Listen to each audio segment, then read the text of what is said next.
Sobat Forum, bersama saya Puspita Chandra Dewi. Inilah Forum hari ini.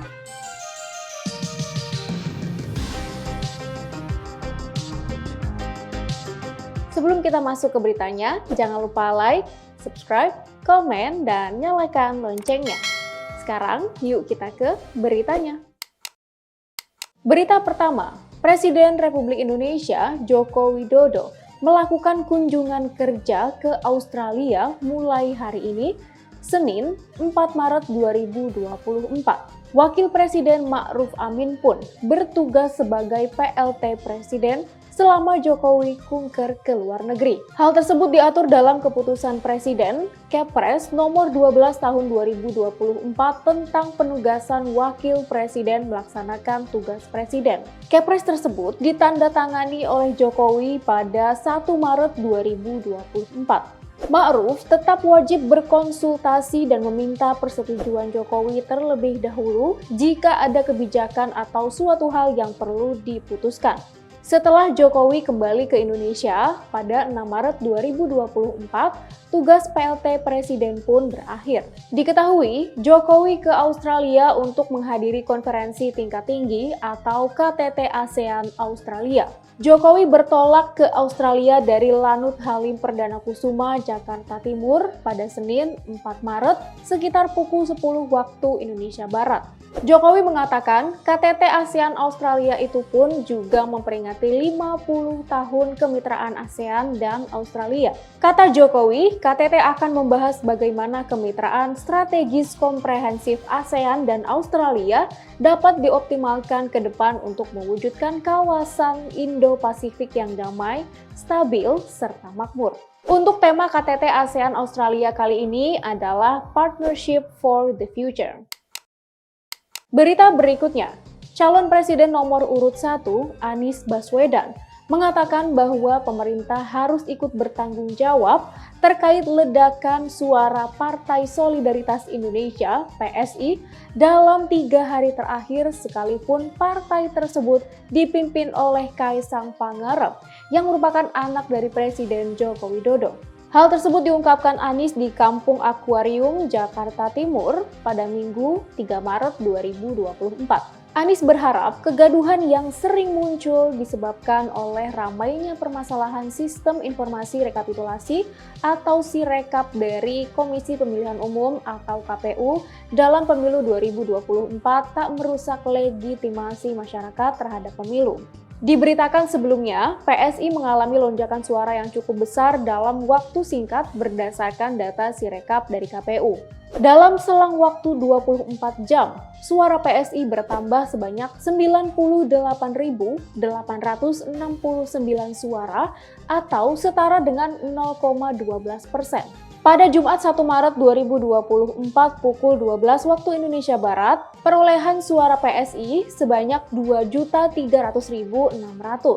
Sementara pada Sabtu 2 Maret 2024 pukul 16 waktu Indonesia Barat, suara PSI sudah mencapai 2.402.342 atau 3,13%. Berita berikutnya, calon presiden nomor urut 2, Prabowo Subianto, mengingatkan mengenai keunggulan sementara dirinya dan Gibran Rakabuming Raka dalam penghitungan suara real count KPU Pilpres 2024 tak perlu disambut dengan euforia berlebihan. Menurut Prabowo, hal tersebut menjadi sebuah mandat kepercayaan yang berarti adalah sebuah tanggung jawab yang besar berada di pundaknya. Pesan tersebut disampaikan oleh Prabowo saat menggelar acara silaturahmi kebangsaan bersama 1.600 Muslimat Nahdlatul Ulama atau NU Jawa Timur dan para relawan Jawa Timur.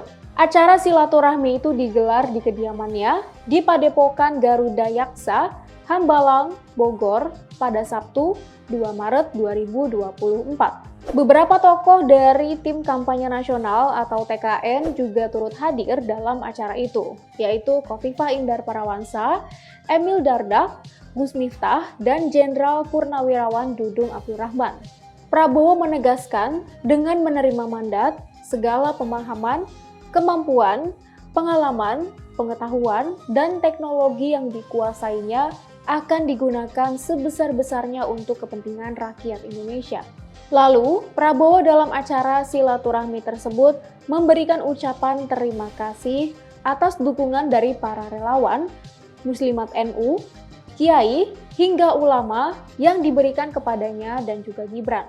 Ia juga bercerita sejak dirinya masih muda sudah dekat dengan para ulama dan mengaku mempunyai hubungan yang dekat dengan Presiden keempat Republik Indonesia, Abdurrahman Wahid atau Gus Dur. Prabowo juga mengaku bahwa dalam sejarahnya, NU selalu menjadi bagian dari pembawa kesejukan. Oleh karena itu, Prabowo berharap agar semua muslimat NU untuk dapat terus mengawalnya, bersama-sama memberikan kontribusi untuk negara termasuk menghilangkan kemiskinan. Berita terakhir, Kementerian Badan Usaha Milik Negara (BUMN) bersama Badan Pengawasan Keuangan dan Pembangunan (BPKP) Republik Indonesia menandatangani nota kesepahaman terkait tata kelola pemerintah, manajemen risiko, dan Satuan Pengawasan Intern atau SPI. Kepala BPKP Muhammad Yusuf Ateh di kantor BPKP Jakarta Pusat pada Senin, 4 Maret 2024 mengatakan bahwa penandatanganan nota kesepahaman tersebut digelar sebagai upaya transformasi BUMN. Menteri BUMN Erick Thohir mengatakan bahwa kerjasama ini telah dilakukan berkali-kali. Menurut Erick, program bersih-bersih di BUMN sudah berjalan dengan baik. Meski begitu, menurutnya hal itu belum selesai. Demikian berita-berita yang dapat kami rangkum untuk forum hari ini, Senin 4 Maret 2024. Untuk semua sobat forum, jangan sampai lupa terus update berita-berita terkini kalian di www.forumkeadilan.com. Saya Puspita Chandra Dewi, sampai jumpa.